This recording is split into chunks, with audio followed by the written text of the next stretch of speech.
I'm sure we can forward some resumes to you. You're in Bring it on. hiring. We have I lots love of it. talented students who are graduating every year. You and we train would them, love you to. send them my way. We will do that. I feel like I'm as much a part of the audience as part of the panel, so thank you for all your perspectives.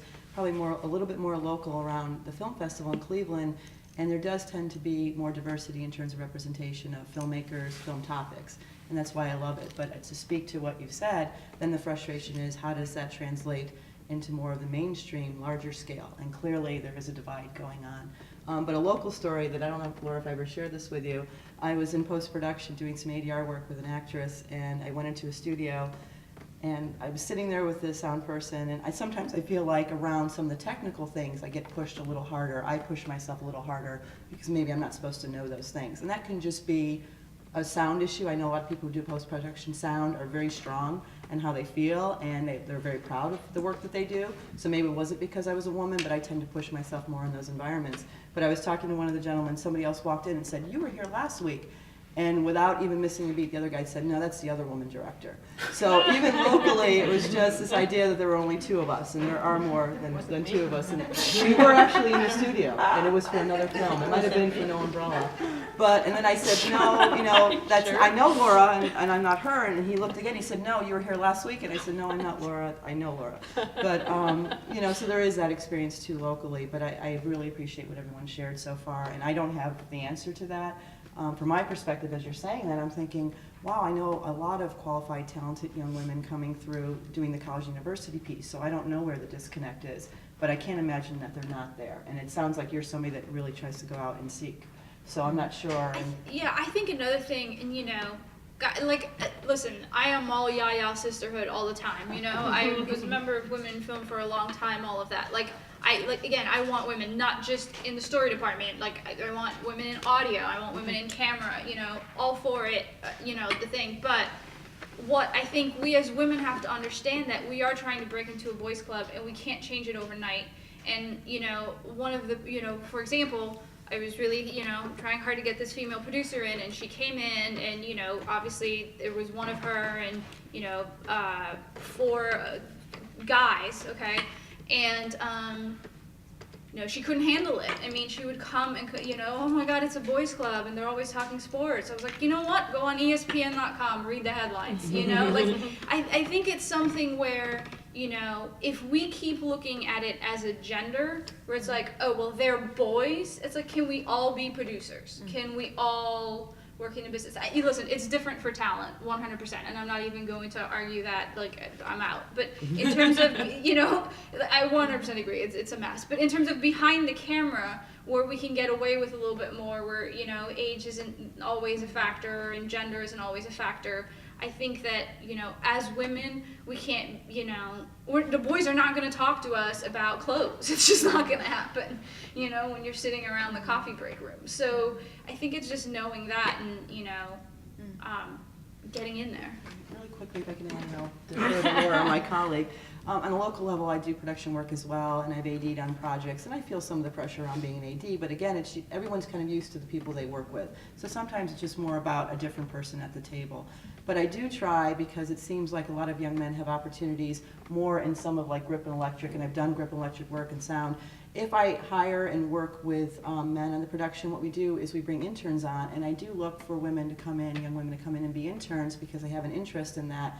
So my idea is if I'm doing a project, and my next project, my hope is to have more women representation on it in some of those areas, and then really make it an internship. And not to say that that's going to be the male responsibility to do that, and I understand what you're saying about gender, but I think it's just a familiarity. And I agree. I agree with, we can be producers, we can be directors.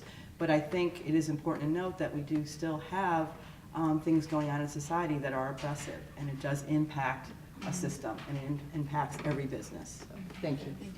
Well, of course, my experience is I've not been in the Hollywood universe, and again, it's as an independent filmmaker, which is completely different, I'd say. I mean, I would say the opportunities are probably about equal when you're talking about documentaries and even independent narratives, but I do notice some differences. It does seem, and this may just be human nature, I don't know, but it does seem, for example, with documentaries that women tend to be better dealing with people.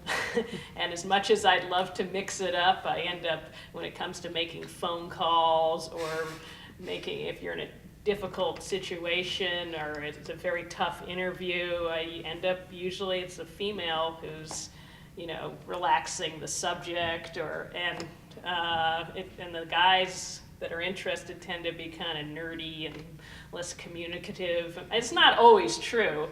And then for some reason, again, when I get interns who are interested, the guys seem to have more, I don't know if they necessarily have more technical knowledge, but they seem more confident. Sometimes they really don't know what they're doing, I find out, but I'll have them work because they seem so confident. And then I realize, oh, you don't really know how the sound mixer works. And like, okay, yeah, no problem.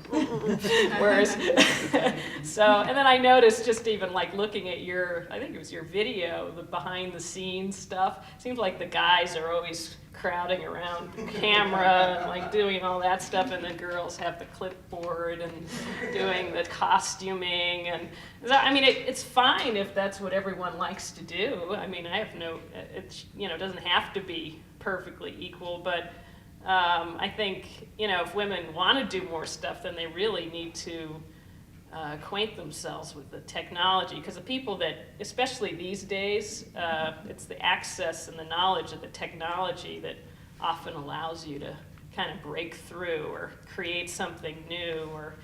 I don't know what to say. I mean, I think women, at least in documentary and independent, only have themselves to blame if they're, not up to snuff on the technology, and if that's what they want to do.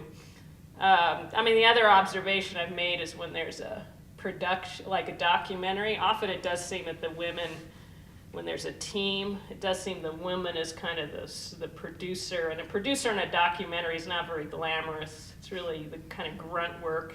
They don't really get the credit, whereas the director gets all the kind of accolades, and they're the creative force.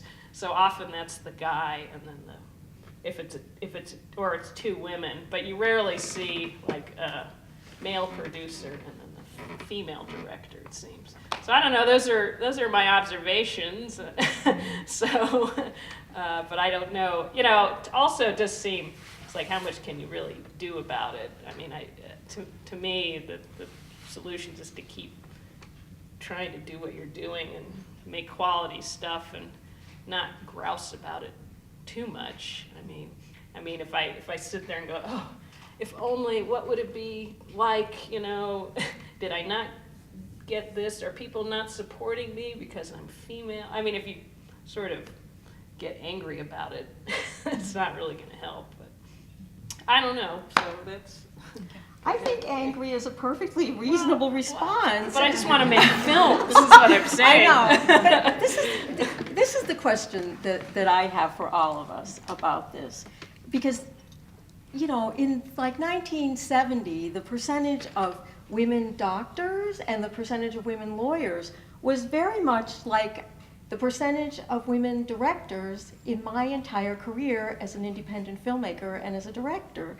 And in those industries, they made a concerted effort using affirmative action to get more women into the profession. And now I think there are more women doctors graduating from medical school than men. Not that that was the desired effect, but they're making a concerted effort to make sure that women not only went to law school, and went to medical school, but also graduated and went to work. What happened in our industry? How did they get out of affirmative action in the 1970s? Well, I think it is because when you graduate in law or doctor, it's pretty straightforward of what it is that you need to do. And I think that our business is such a collaborative team business where I think it relies a lot more on relationships than a doctor or a lawyer. I think it relies a lot more on, personal connections with people. I mean, listen, I agree with you. I think that women have made strides, in certain departments that they weren't in before. Not so much in what I see as producers. They've made it. My favorite AD is a woman. My entire casting departments are usually all women for exactly the reasons Laura said. I don't know. I don't know why. I graduated from UCLA, and I know where all the men are. I don't know where the women are. Well, But I'm there. So part of that I feel like has to be personal responsibility. And again, I'm not talking in front of the camera because you're expecting other people. It's a whole different thing when it's like we can judge you on just the way you look, or behind the camera we're judging you on your ideas. I really think that to put all the responsibility on us as individuals, like I didn't get that directing job because I wasn't as good as the competition. Maybe that's true. Maybe I didn't get the directing job because in the culture they're just so accustomed to thinking of women as not directors.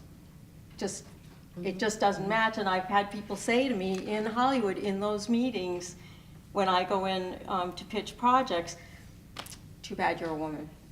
And I was kind of like, wait a minute, how is it that you can even get away with saying that to me in this situation? But it's very common, and I wish I knew what the answer was. Well, I think one of the things, both these films that I'm in, obviously these filmmakers are my friends, and I tried to help them get somebody more famous than me because I want them to eat. I'm serious, because I do make a good living in television. But a lot of like Sundance is so male. It's so male-oriented and male-driven, and one of the reasons is that women have a hard time justifying leaving the kids and leaving home and going to work 19 hours a day on an independent film and not being compensated. Whereas men have more of an ego structure that allows them to do that because the work they value their work, and their ego identity is so caught up in their work. Whereas women, like, why am I the full-on star of these two movies? Because we couldn't get Sharon Stone or whoever else to do it, because they wouldn't do it because there's no compensation. And so it's kind of a self-fulfilling prophecy. So then there are no women at Sundance, and then so the crop that gets picked out of there to move forward is all male, and it's a self-fulfilling prophecy in an odd way. But I think that is an element. It's interesting too, as you were all talking, I did this with my short film. It was like, lesbian filmmaker making a story about a survivor of sexual abuse. Yeah, we expect that. And I found myself minimizing that because the expectation is that's the kind of film that I would do. Now, I have other things that I've written that I want to pursue that aren't related to that. But it's that minimization, I think, of we're really good at doing the emotional relationship stuff too. And those are, I think, as great a value as being able to do some of the technical things. And I think they're equal. I don't know if the system or the industry looks at it that way. When you look at other businesses as well, it's the same thing. I think those things are minimized, and that's not to say all women are good at that and all men aren't, but there tend to be, I think, categories that people fall into. So I think the only thing I can do personally is not minimize whatever that is for myself, but I also think that part of the problem is the system itself and what you've just described. It is a self-fulfilling prophecy at some point, and you are, I think, in some ways, exceptions to what's happening. I still feel like behind the camera, as I get older, that even people behind the camera need to look younger and be more youthful. So I can't even imagine the front of the camera That's experience. definitely, I work in the studio system, and there's ageism that works as well as. Yeah, I had a female director, yeah. and they can't ask her age, so they kept saying, "What's your daughter's age?" I'm not kidding.